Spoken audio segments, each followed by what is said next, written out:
امریکی صدر کا ایران کو معاہدے کے لیے 48 گھنٹے کا الٹیمیٹم، دھمکی دی کہ اب ہرمز کو نہ کھولا تو قیامت ڈھا دیں گے۔ ٹروتھ سوشل پر بیان میں صدر ٹرمپ نے کہا کہ ایران کو 10 دن دیے تھے کہ معاہدہ کرے یا اب ہرمز کھول دے، اب وقت ختم ہو رہا ہے، 48 گھنٹے رہ گئے ہیں۔ صدر ٹرمپ نے ایک اور بیان میں کہا کہ ایران میں گرائے گئے طیاروں کا مذاکرات پر کوئی اثر نہیں پڑے گا، یہ جنگ ہے اور ہم حالت جنگ میں ہیں، جنگی طیاروں کی تباہی سے سفارتی عمل متاثر نہیں ہوگا۔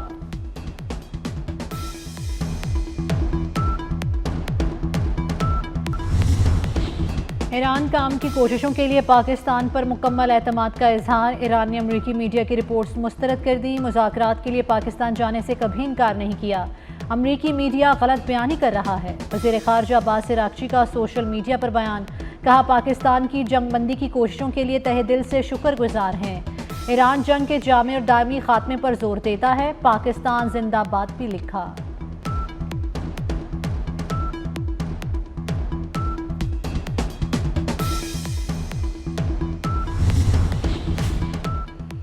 پاکستان کا ایران کے وضاحتی بیان کا خیر مقدم، نائب وزیر اعظم اسحاق ڈار نے ایرانی وزیر خارجہ عباس عراقچی کے بیان کو خوشائند قرار دے دیا۔ اسحاق ڈار نے شکریہ بھی ادا کیا، عزیز بھائی کہہ کر مخاطب کیا، کہا آپ کی بات کی دل سے قدر کرتے ہیں۔ امریکی اخبار نے مذاکرات کے لیے انہاری وزیر خارجہ کے پاکستان آنے سے انکار کا دعویٰ کیا تھا، کہا تھا جنگ بندی کی پاکستان کی کوششیں اپنے انجام کو پہنچ گئیں۔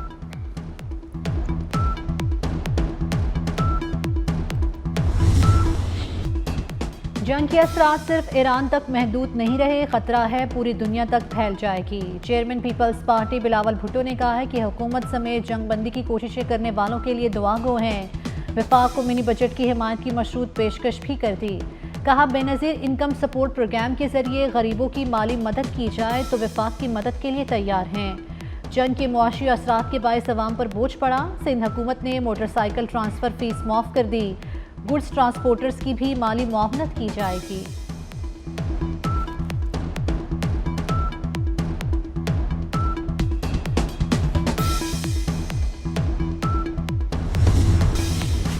ایران نے میزائل حملوں کی 95ویں لہر داغ دی، اسرائیل میں متعدد مقامات کو نشانہ بنایا گیا، قاسم، خیبر شکن اور غدیر میزائل استعمال کیے گئے۔ امریکی فوجی تنصیبات، اسرائیل سے وابستہ ایک تجارتی جہاز اور اسرائیل کے کئی علاقے حملے کی زد میں آئے۔ ایرانی میزائل حملوں نے وسطی اسرائیل میں تباہی مچا دی، حملے میں کئی عمارتوں کو نقصان پہنچا، امدادی ٹیمیں ملبے تلے دبے لوگوں کو نکالنے میں مصروف۔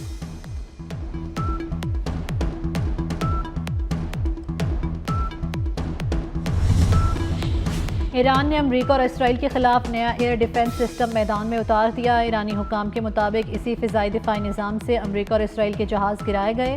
خاتم الانبیاء مشترکہ فوجی کمانڈ نے اپنے بیان میں کہا کہ اس دفاعی نظام کے ذریعے ایران یقینی طور پر فضائی حدود پر مکمل کنٹرول حاصل کر لے گا۔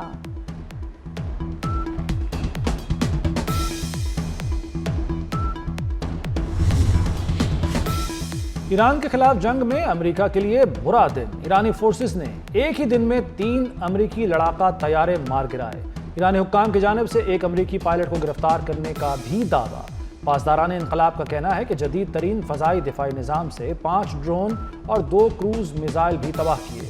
فضائی دفاع کے ہیروز کے باعث ایرانی حدود دشمن کے لیے خطرناک بن چکی۔ پاسداران انقلاب نے امریکی بلیک ہاک ہیلی کاپٹر گرائے جانے کی ویڈیو بھی جاری کر دی۔ ایران میں نشانہ بننے والا امریکی ہیلی کاپٹر بحفاظت واپس آ گیا۔ امریکی حکام کے مطابق ایک بلیک ہاک ہیلی کاپٹر کو ایران میں تباہ لڑاکا طیارے کی تلاش کے لیے بھیجا گیا تھا۔ ایران میں گرائے گئے امریکی طیاروں کی تلاش میں جانے والے 2 ہیلی کاپٹرز بھی ایرانی ایئر ڈیفنس کے حملوں کا نشانہ بنے۔ امریکہ نے F-15 A-10 جنگی طیارے تباہ ہونے کی تصدیق کر دی۔ واشنگٹن پوسٹ کی رپورٹ کے مطابق ایک پائلٹ کو ریسکیو کر لیا گیا، ایک پائلٹ تاحال لاپتہ۔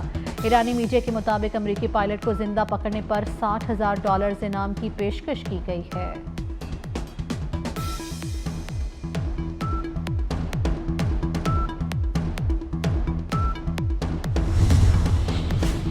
پینٹاگون نے ایران کے خلاف جنگ میں اب تک 13 فوجیوں کی ہلاکت کی تصدیق کر دی۔ پینٹاگون کے اعداد و شمار کے مطابق ایران کے خلاف جنگ میں اب تک 365 امریکی فوجی اہلکار زخمی ہو چکے ہیں۔ بری فوج کے 247، بحریہ کے 63، فضائیہ کے 36 اور 19 مرینز زخمیوں میں شامل ہیں۔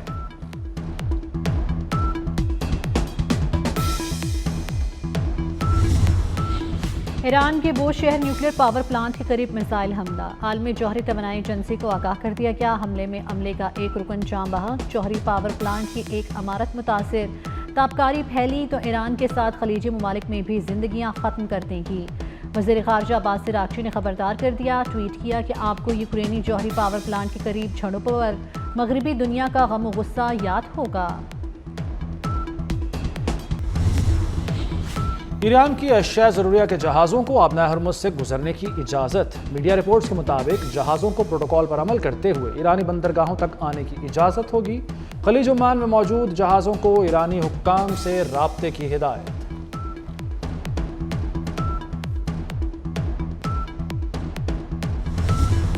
ڈیجیٹل والیٹس کے ذریعے ریلیف کی رقم کے لیے فراہمی شروع۔ وزیر اعظم شہباز شریف کا پیٹرولیم مصنوعات کی ذخائر اور عوامی ریلیف کے اقدامات کے جائزہ اجلاس سے خطاب۔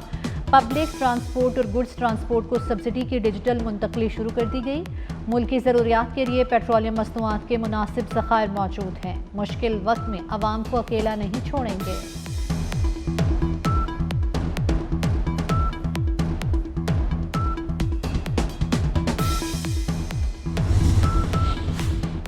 وزیر اعلیٰ مریم نواز کا پنجاب کے عوام کے لیے بڑے ریلیف پیکج کا اعلان۔ موٹر بائیک رجسٹریشن اور ٹرانسفر فیس ختم کر دی۔ رجسٹرڈ بائیک کو 2000 روپے ماہانہ سبسڈی دی جائے گی۔ بائیک کو ماہانہ 20 لیٹر پیٹرول پر فی لیٹر 100 روپے سبسڈی ملے گی۔ فیول سبسڈی کے لیے موٹر بائیک مالکان ہیلپ لائن 1000 پر کال کر سکتے ہیں۔ موبائل ایپ مریم کو بتائیں بھی استعمال کی جا سکتی ہے۔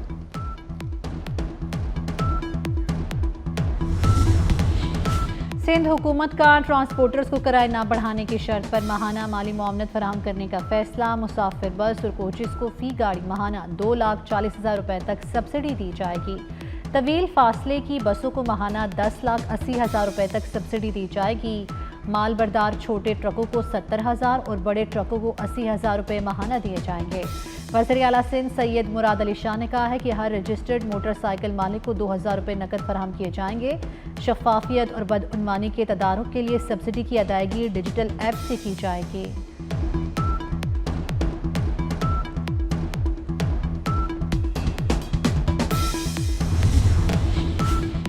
کوئٹہ اور تربت میں گرین بس سروس مفت کر رہے ہیں۔ وزیر اعلیٰ سرفراز بگٹی نے کہا ہے کہ کسانوں کو پیٹرول اور ڈیزل پر سبسڈی دیں گے۔ سبسڈی تھریشر مشینوں کے استعمال پر دی جائے گی۔ 15 دن کے لیے گاڑیوں کے رجسٹریشن مفت کر رہے ہیں۔ مزید کہا، ہمارے ہمسائے میں جنگ چل رہی ہے، اس کے اثرات یہاں پڑ رہے ہیں۔ اسکول بند کیے تو لوگ پکنک منانے نکل گئے۔ وزیر اعظم اور آرمی چیف بہتر انداز میں پاکستان کو لے کر چل رہے ہیں۔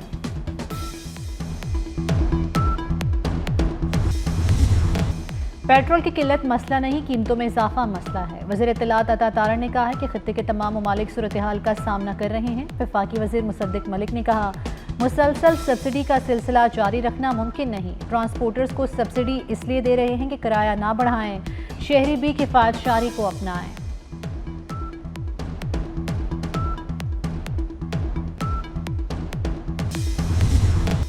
جنگ کے جلد خاتمے کے لیے حکومت پاکستان کی کوششیں جاری ہیں۔ وفاقی وزیر رانا تنویر حسین کا کہنا ہے کہ کشیدگی کا ذمہ دار صرف اور صرف اسرائیل ہے۔ دنیا بھر میں پیٹرولیم مصنوعات کی قیمتیں بڑھیں، لیکن سب سے زیادہ ریلیف پاکستان میں عوام کو دیا گیا۔ اب حکومت کے پاس مزید ریلیف دینے کی گنجائش نہیں۔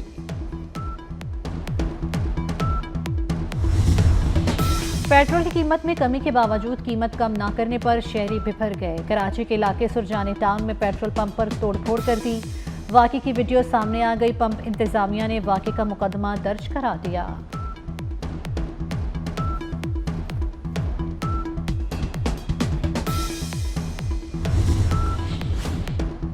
وزارت خارجہ نے متحدہ عرب امارات کے مالی ذخائر سے متعلق گمراہ کن تبصرے مسترد کر دیے۔ ترجمان دفتر خارجہ کا کہنا ہے، UAE کے ذخائر پاکستان کے معاشی استحکام کے لیے مضبوط حمایت کا مظہر ہیں۔ حکومت پاکستان مدت پوری ہونے پر ذخائر واپس کر رہی ہے۔ مالی ذخائر کی واپسی کو غلط رنگ دینا گمراہ کن ہے۔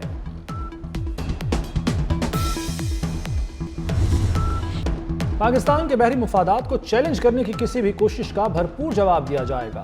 نیول چیف ایڈمرل نوید اشرف کا پاکستان کے لیے ترکی میں تیار دوسرے ملزم کلاس جہاز PNS خیبر کی انڈکشن کی تقریب سے خطاب۔ کہا پاک بحریہ جدید ٹیکنالوجی کے ذریعے دشمن کی اہم تنصیبات اور بحری اثاثوں کو نشانہ بنانے کی مکمل صلاحیت رکھتی ہے۔ قومی مفادات کے تحفظ اور بحری تجارتی راستوں کو محفوظ بنانے کے لیے طاقتور بحری قوت وقت کی اہم ضرورت ہے۔ پی این ایس خیبر اور مستقبل میں آنے والی ہنگور کلاس آبدوزیں ملکی بحری دفاع کے لیے سیسا پلائی دیوار ثابت ہوں گی۔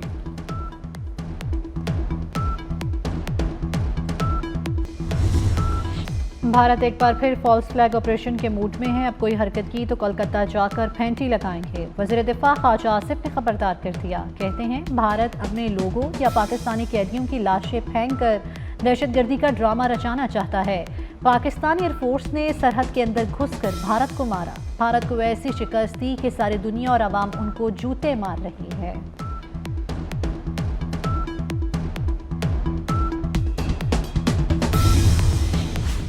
وفاقی وزیر داخلہ محسن نقوی کا این سی سی آئی اے ہیڈ کوارٹرز کے لیے مختص عمارت کا دورہ۔ این سی سی آئی اے کے لیے مختص عمارت کی اپ گریڈیشن کا پلان طلب کر لیا۔ وزیر داخلہ محسن نقوی کے ہمراہ وزیر مملکت داخلہ طلال چودھری بھی تھے۔ محسن نقوی نے کہا کہ ادارے کی بڑھتی ضروریات کے پیش نظر بلڈنگ میں نئے فلور کا اضافہ کیا جائے گا۔ موجودہ دور میں سائبر کرائم کے سدباب کے لیے این سی سی آئی اے کو فعال کردار ادا کرنا ہے۔ محسن نقوی نے پارلیمنٹ لاجز کے پرانے بلاک کی بحالی کے لیے قابل عمل پلان طلب کر لیا۔